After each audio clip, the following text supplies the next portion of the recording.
How to limit RAM uses in Opera ZX. Hi everyone, it's Sophia to assist you today. Without any delay, let's jump right in. First, open Opera ZX and then log into your account. Simply search for Settings. You find Search Settings option on top right. There, search for GX Controller. Then click on Manage Sidebar. After you clicked on Manage Sidebar, you will find GX Control. Click on it. If you can't click from here, you can simply find GX Control on the left side, on top. Click on GX Control. Here, you'll find RAM limiter.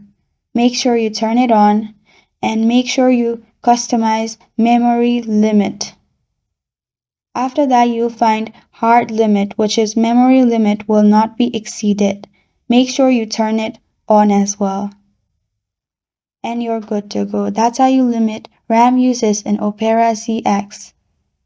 Thank you for joining me today. If this video helps you out, please leave a like and subscribe for more. Got a question or want to suggest a topic? Comment below. I am Sophia signing off. Until next time.